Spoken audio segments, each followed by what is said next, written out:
ସୁରତରା କହୁଛନ୍ତି ମୁଁ କଂଗ୍ରେସ ପ୍ରେମୀ କଂଗ୍ରେସ ଇଏ ତାହେଲେ ମତେ କାହିଁକି ବିରୋଧ କରାଯାଉଛି? ସେ ପୁତୁରା ଜଟଣୀରେ କ'ଣ କାମ କରିଛି କ'ଣ ଲୋକ ଜାଣିନାହାନ୍ତି? ଏତେ ପ୍ରକାର କଥା କହୁଛନ୍ତି ହାତୀ ପିମ୍ପୁଡ଼ି। ହଁ ଆମେ ପିମ୍ପୁଡ଼ି କ'ଣ ଅଛି ସେଥିରେ କିଛି ଅସୁବିଧା ନାହିଁ। ତମେ ହାତୀ ହେଇକିରି ରୁହ ମାଡ଼ ଗାଡ଼ି ଖାଇକିରି ଆମେ ପଡ଼ିକିରି ରହିକିରି କଂଗ୍ରେସ ଦଳ ପାଇଁ କରିଛୁ। ସେଠି ଜଣେ ହଠାତ୍ ଗୋଟେ ଲୋକ ପ୍ରବେଶ କରିଯିବ ତମେ ଜାଣିବନି କିଛି କରୁନି। ଏଗୁଡ଼ା କ'ଣ ସବୁ ଠିକ୍ କଥା? ଆପଣମାନଙ୍କ ପାଖରେ ପଇସା ଥାଇପାରେ ଆପଣ ସ୍ୱାଧୀନରେ ଠିଆ ହେଇତେ ପାରିଥାନ୍ତେ। ଏ ନଟର ପଟର କାହିଁ କରୁଥିଲେ ସୁରତରା ପୁଅ ବେଳରେ ଯାଇ? ସେଗୁଡ଼ା କହୁଛି କ'ଣ କାଉଆରେ ତୁ ଜନ୍ମ ହେଇନଥିଲୁ ପରା ମୁଁ ଅଫିସ ଗଲିକିରି ବହିଚିରେ ପୁଅ। ହଁ ତୋ ବାପା ଯେତେବେଳେ ତୋ ବୋଉକୁ ଲାଇନ ମାରୁଥିଲା ତୁ କ'ଣ ଏତେ କଥା ମୋ ଆଗରେ କହୁଛୁ? ମୋ ବୋଉ କ୍ଷୀର ଖିଆ କଥା ତୁ କ'ଣ କ୍ଷୀର ପିଇବୁ ବୋଲି ତ ସାବତ ମାକୁ ନେଇକି ସାଙ୍ଗରେ ଯାଇଥିଲ କି ରେ? ବା ବିଚିତ୍ର କଥା। ସେଇ ସୁରତରାର ଦାନା ପାଣି ଖାଉଛୁ ତାରି ପାଖରେ ରହୁଛୁ ତାଠୁ ପଇସା ଆଣିକିରି ଆଇଲୁ ପୁଣି ରାଉତରାୟ ସବୁ କବର ଦେଲୁ। ଏତେ ଗର୍ବ ବଢ଼ିଗଲା ସାଙ୍ଗେ ସାଙ୍ଗେ। ନିଜ ଛାତିରେ ହାତ ରଖିକିରି ଚିନ୍ତା କରିକିରି କହିଲ ବିଧାୟକ ହବା ପାଇଁ ତମେ ଯୋଗ୍ୟ? ସମସ୍ତ ଗୁରୁଜନ ମାନଙ୍କୁ ପ୍ରଣାମ, ଭାଇ ଭଉଣୀ ମାନଙ୍କୁ ଶୁଭେଚ୍ଛା ଶୁଭକାମନା। ଯୋଉ ଏବେ କିଛି ଦିନ ହେଲା ଯୋଉ ରାଜନୈତିକ ଝଡ଼ ସବୁ ଚାଲିଛି ଏ ମିଡିଆର ଭାଇମାନେ ସେ ତାଙ୍କର ତ ଆଦତ ହେଲା କେମିତି କ'ଣ ଟିକେ ଦେଖେଇକିରି ନଟରପଟର କରେଇବେ କୋଉ ଶବ୍ଦକୁ କ'ଣ ବ୍ୟବହାର କରେଇବେ। ସେ ବାବଦରେ ମୁଁ ଟିକେ ଜଟଣୀ ନିର୍ବାଚନ ମଣ୍ଡଳୀର ସମସ୍ତ ଗୁରୁଜନ ଏବଂ ଭାଇ ଭଉଣୀମାନଙ୍କୁ ଜଣାଇବାକୁ ଚାହେଁ ଜଟଣୀରେ ବର୍ତ୍ତମାନ ଯେଉଁ ଗୋଳମାଳିଆ ରାଜନୀତି ଚାଲିଛି ତା ବିଷୟରେ ଟିକେ କହିବି। କାହିଁକିନା ଆପଣମାନେ ମିଡିଆ ସାହାଯ୍ୟରେ ମିଡିଆ ମାଧ୍ୟମରେ ଦେଖୁଛନ୍ତି ଯେ ମିଡିଆ ବାଲା ତାଙ୍କ ହିସାବରେ ତାଙ୍କ ଟିଆରପି ବଢ଼ିଆ ସକାଶେ ସେ କେମିତି କ'ଣ ଦେଖାଉଛନ୍ତି ସେଇଟା ମୋତେ ବି ବହୁ ଭାଇମାନେ ପଚାରୁଛନ୍ତି। ଏ ବିଷୟ ଭାବରେ ମୁଁ ଟିକେ କ୍ଲିୟର କରିଦେବାକୁ ଚାହେଁ। କଂଗ୍ରେସ ଦଳର ଆମେ ସକ୍ରିୟ କର୍ମୀ ବିଭିନ୍ନ ପଦପଦବୀରେ ରହିଛୁ। ତେଣୁ ଯେତେବେଳେ ବିଧାୟକ ସୁରେଶ କୁମାର ରାଉତରାୟ ସେ ଦାଦା ମୋର କିନ୍ତୁ ସେ ରାଜନୀତି କରିବେନି ବୋଲି ଆଉ ଏମଏଲଏରେ ଠିଆ ହେବେନି ବୋଲି କହିଲେ। ଯେତେବେଳେ କହିଲେ ଯେହେତୁ ଆମେ ଅଛୁ ଆମେ ଲୋକଙ୍କ ସେବା କରିଛୁ 92 ମସିହାରୁ ଯେଉଁ ଭାଇମାନେ ଆମ ଉପରେ ନିର୍ଭର କରିକି ଆସିଛନ୍ତି ବୁଢ଼ା ହେଲେଣି ସେମାନେ ତାଙ୍କ ପିଲାମାନଙ୍କ ପାଇଁ ବି ଆମେ କିଛି କରିବା। କାରଣ ସେମାନେ ତ ବୁଢ଼ା ହେଇଗଲେ ଇଏ କଂଗ୍ରେସ ଦଳକୁ ଆମ ସାଙ୍ଗରେ ରହିକିରି କଂଗ୍ରେସ ପରିବାର ଗୋଟେ ବଡ଼ ପରିବାର। ତେଣୁ ସେ ଆଶା ନେଇକିରି ବହୁ ଗୁରୁଜନ ମାନେ ମୋତେ କହିଲେ ଗଟୁ ତୁ ଆପ୍ଲାଏ କରେ। ମୁଁ ଯେତେବେଳେ ଦେଖିଲି ସୁର ଦାଦା ନିଜେ ମୋ ନାଁ ଦେଇନାହାନ୍ତି ଅଲଗା ଲୋକଙ୍କ ନାଁ ଦେଇଛନ୍ତି। ତେଣୁ ମୁଁ ଆଉ ତାଙ୍କୁ ନ ଅନସା କରିକିରି ମୁଁ ମୋର ଦିଲ୍ଲୀ ଅଫିସ କି ଆଉ ଭୁବନେଶ୍ୱର ଅଫିସ କି ମୁଁ ମୋର ଡାଇରେକ୍ଟ ସଭାପତି କି ସମସ୍ତଙ୍କୁ ଚିଠି କଲି ଯେ ମୁଁ ଆଶାୟୀ ଅଛି ବୋଲି। ଯାହା ହଉ ସେମାନେ ତାକୁ ଗ୍ରହଣ କଲେ ବିଚାରକୁ ନେଲେ। ବିଚାରକୁ ନେଲା ଭିତରେ ଇଏ ସେଠୁ କ'ଣ କଲେ ଏକା ଜିଦି ଯେ ମୁଁ କେମିତି ଟିକେଟ ପାଇବି। ତେଣୁ ବିଭିନ୍ନ ଉପାୟରେ ମୋତେ ବିରୋଧ କରାଗଲା। ମୁଁ ସବୁ ଶୁଣେଇ ଯେ ମୁଁ ଯେଉଁ କଂଗ୍ରେସ ଦଳର ଯେଉଁ ନେତୃମଣ୍ଡଳୀ ଅଛନ୍ତି ନେତୃତ୍ୱ ଯେଉଁମାନେ ନେଇଛନ୍ତି ମୋର ତାଙ୍କ ଉପରେ ଭରସା ଅଛି। କାହିଁକିନା ସିଏ ଯେଉଁ ସିଷ୍ଟମ କରିଛନ୍ତି ସେ ସିଷ୍ଟମ ଭିତରେ ଆସିଲା ବେଳକୁ ଆମର ହିସାବରେ ଭାଗ ହେଉଛି। ତେଣୁ କରିକି କିଛି ଅସୁବିଧା ନଥିଲା। ଯେଉଁ ଯେତେବେଳେ ସେ ଜାଣିଦେଲେ ସେ ଯେଉଁ ଅଶୋକ ମଙ୍ଗରାଜଙ୍କ ନାଁ ଦେଇଛନ୍ତି ହଁ ସିଏ ଆଉ ତାଙ୍କର କ୍ରାଇଟେରିଆ ସେ ଯାଉନାହାନ୍ତି। ସେ ଖାଲି ଯେଉଁ କଥା କହୁଛନ୍ତି ସେଟା କିଛି ଗ୍ରହଣଯୋଗ୍ୟ ନୁହଁ। କାହିଁକିନା ବିଭିନ୍ନ ସଂସ୍ଥା ଆସିକିରି ଏଠି ଇନକ୍ୱାରି କରୁଛି ସବୁ କରୁଛି।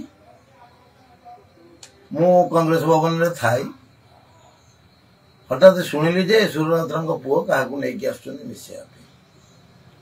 ମୁଁ ସେଠୁ ବୁଝିଲା ଭିତରେ ସନ୍ତୋଷ ଜେନାଙ୍କର ନାଁ ଯେତେବେଳେ ଆଇଲା ଯେହେତୁ ପରିଚିତ ମୁଁ ମଧ୍ୟ ସମ୍ମାନ ଦିଏ ତାଙ୍କ ସ୍ୱାମୀ ସ୍ତ୍ରୀଙ୍କୁ। ମୁଁ ଫୋନ ଲଗେଇଲି ତାଙ୍କୁ କହିଲି ବୋଲେ ଭାଇ କ'ଣ ଆମ ପଛ ଆଡ଼େ ଶବ୍ଦ ଯିଏ ବୁଝିଲା ଗଲା ବୁଝୁଥିବ। ନା ନା ନା ନା ଏଗୁଡ଼ା ସବୁ ଠିକ ନୁହଁ। ତମେ ଜାଣିଛ ସବୁ ଏଠି ହାଲଚାଲ ଜଟଣୀର କ'ଣ ଆମେ କ'ଣ ତ୍ୟାଗ କରିକିରି ସବୁ ରହିଛୁ। ବହୁ ପିଲାମାନେ ଅଛନ୍ତି ଆଶାୟୀ ହେଇକି ଆମ ଉପରେ ନିର୍ଭର କରୁଛନ୍ତି। ତମେ ଭାଇ ଏଥର ପସନ୍ଦ ନା ନାହିଁ ମୁଁ କଥା ହେବି। ମୋତେ କହିଲେ ମୁଁ କହିଲା ହଉ ଆମେ ତ ଜଣେଇଦେଲେ ଗଲା। ଆରେ ଭାଇ ମୁଁ ସେଠି ଅଛି ହଠାତ୍ ଗାଡ଼ି ଲାଗିଲା। ଆଉ ଗାଡ଼ି ଯେତେବେଳେ ଲାଗିଲା ପିଲା ମୋତେ କହିଲେ ଏମିତି ଆସିଲେଣି ଆମେ ଗେଟ୍ଟି ବନ୍ଦ କଲେ। ମୁଁ ନାହିଁ ଯେହେତୁ ମୁଁ ଜଣେଇଥିଲି ଆଗ ତାଙ୍କୁ ପଚାରିବା ଯଦି ସେ ଲକ୍ଷ୍ମଣ ରେଖା लड़े आम जमी सम्मान देवा कथा दबा ना जहाँ जमी विरोध करने कथा कर जो कहली सी मुह खोल मुझे कहली मुह न खोल मुझे कि मानविकतार परिचय ये नुह यदि मानविकता अच्छी आग को बढ़ते कि सूर्यरत्न बड़ पुआ डेणा को धरिकी गले जो नहीं गले सेटेकी विरोध है स्वाभाविक कथा माड़ गाड़ी खाई आम पड़ी रही कांग्रेस दल कर जड़े हठात लोक प्रवेश कर तुम जानी किसी कौन सब ठीक कथा तेणु भाई विरोध आचरण कर जो भाई मैंने भल पाते कि जान भल जान जन जहाँ भी हो सम्मान दबा लोकटा कहीं आज असम्मान कला ये लोकर कौन भूल रहा आपण मान पाखे पैसा थी पारे आप स्वाधीन ठिया था ए नटरपटर कहीं करते सूर्यरत्न पुओ बोले जा तेणु असम्मान हेले सेमती किसी मंद उद्देश्य जेहेतु आम करी पड़ीचु आम भाई मैंने आम सांगर विश्वास सहित आम सांगे आज पर्यंत अच्छा आम कि कि जटणी सहर में कि करूँ पौरवासी जिते दायित्व सेवा करूँ समस्ते विरोध करने सत्वे मुझे सेवा करी तेणु मुझे गर्वर सहित मो कांग्रेस परिवार कांग्रेस परिवार कौन ये जटणी निर्वाचन मंडली रे जो भाई मैंने मत चिन्ह जानी कि मो पौरवासी मुझे सेवा करी भलरे जानी तेणु ये जिनस उपजुची कौन है मु आसला सूर्यरत्न तो राजनीति तो पोख तो ना कौटे कौन कौन करा तेणु से अशोक मंगराज जो चालू जटनी चालू बोली जानती सी किसी लोक गुड़ा किसी पैसा देदेला नहीं गले सी आना लोक आम गटुआ विरुद्ध में जाऊँ जो कांग्रेस ऑफिस टे जाकि से पिला माने पहुँचले देखला बेलू कि मुंडिया साइड आम लेडीज लेडीज जाइए से पचारे कि ये कौन ना गटुआ को विरोध सी से सैड में कटिकी रही सी से कौन कले बाबद में मुझे कही नी मु बाहर लोक किए कांग्रेस पशब से जीव ताक विरोध करी कौन करी कही तादिहे कही सूर्यरत्न जी एठे मत विरोध करेंगे मुझे जटनी विरोध करवा हाँ ये कौन कले अधिका कहला जी बारंबार कही ये गोटे सोचा माने सेबी अमुक समुक 40 वर्ष है ये है कि सी वार्ड रे गोटे वार्ड रे ठिया होते जे 18 नंबर वार्ड रे 17टा भोट पाई तेणुक मुझे कथा कहीदे से कहीदे बोली सी बाप पुओ गोटा साबत माँ 3 जा पुओ से गोटा कौन कौन तू जन्म हो नु परा मु ऑफिस गलिकी बही रे पुओ हाँ तो बापा जो तो बो को लाइन मारूला तू कौन एत कथा मो आगे कहूँ मो बो क्षीर किए कथा तू कौन क्षीर पीऊ बोली तो साबत माँ को लेकिन सांगे जाइल कि रे हाँ जमा से भूल कर नहीं आउ से बाप कौन कहले कबर देदेबार राउतराम वंशू को कबर दबू हाँ विचित्र कथा से सूर्यरत्न दाना पानी खाऊचु तारी पाखे रोचु ताठू पैसा आणिक आइलु पुणी राउतराम वंशू को कबर देदेबू एत गर्व बढ़ीगला सांगे सांगे निज छाती रे हाथ रखिकी चिंता करिकी कहल विधायक हवापाई तमे योग्य गोटे चलैच तमें बसिक राजनीति हाँ मत जटनी भर्ती कर अरे मुझे कहली कौन कली 92 मसीह ऑफिस खोलिकी बही हाफ पेंट पिंधिकी अधा साइकेल चलेला बेलू जटनी आसिक मटी बुलिकी जाऊली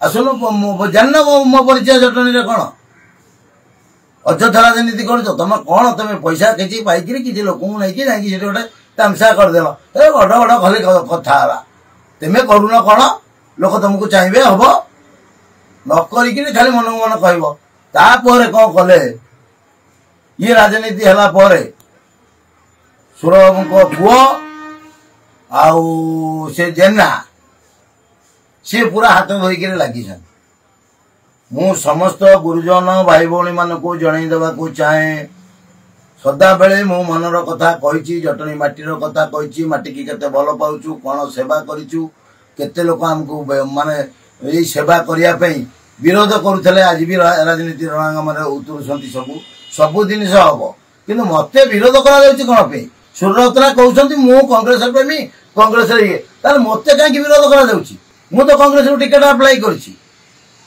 कांग्रेस तो जितब तुम विरोध कौन पे से सकाशे कही मु 3 मुह बोली कथा देते जटणी निर्वाचन मंडल बहु गुरुजन मैंने अच्छा बहु भाई मैंने अच्छा ऊर्धे कहतु सुरत आगे कही ना ना मत गाड़ी भितर कही तो आगे कही ना कहीं कर पुत्र मोह हो जाए साधारण कथा जहाँ बापा ता पुओ कथा चिंता कर ना पुतुरा कथा चिंता कर पुतुरा कौन कर हृदय थे चिंता कर जी थेला जहाँ सकाशे थेली श्री बस चलाउला जहाँ जटणी सहर बछिया रहा समय समय कथा निर्देशन आम तुम कर आम तुम कर गोटा एत घृणाव मनोवृत्ति तुम जटणी निर्वाचन मंडल एड बड़ कांग्रेस परिवार 5 थर आपण को विधायक कर जहाँ तो बापा मानकर कले कले बापा मान कले निवेदी आज तक पिला माने अलग दल में पताका धरुंट स्वाभिमानी परिवार से लोक स्वाभिमान बची बर्तमान समस्त गुरुजन भाई भाई मान मोर ए भिडटी चिंता करेंगे क्या आज जो घड़ी मुहूर्त जटनी निर्वाचन मंडल में पहुंची पुणी से आतंक पुणी से माफियाराज एटे स्वार्थ होची बड़ नेता आ सुर राउतरा कदापि जटणीवासी सेवा करने मनोवृत्ति ना जब सेवा करने इच्छा था गोटे पुतुरा को एत विरोध करते से पुतुरा जटणी कौन कम कर लोक जानी ना केते प्रकार कथा कहते हाथी पिंपुड़ी हाँ आम पिंपुड़ी कौन अच्छी से किसी असुविधा ना तुम हाथी रुह किंतु 32 वर्ष धरिकी राजनीति में मुझे सेवा करसी जटणीवासी आज निर्वाचन मंडलीवासी सेवा करने मु आगू बढ़ुची जटणी निर्वाचन मंडलीवासी यदि ग्रहण करेंगे मु कांग्रेस दल टिकेट अप्लाई करते विरोध मो बाबद चली था मु धर्म को साक्षी रखिक चली कौन प्रकार कौन कथा आपण मैंने चिंता करतुनि बहुत जिनस बाधिला भाया जेहेतु गोटे तेढ़ारू आमर जन्म तेणु पार्टी आमर खसब कारण यहाँ परा रही आसी समस्त को मोर धन्यवाद जदि क्या मनरे कष्ट दूची ताले मत क्षमा करेंगे जय जटनी जातक विचार एवं गृहर वास्तु जनित समस्यार समाधान पाई जोगाजोग करंतु ज्योतिर्विद वास्तुविद श्री मानस चंद्र नायक जोगाजोग करंतु 9438481748।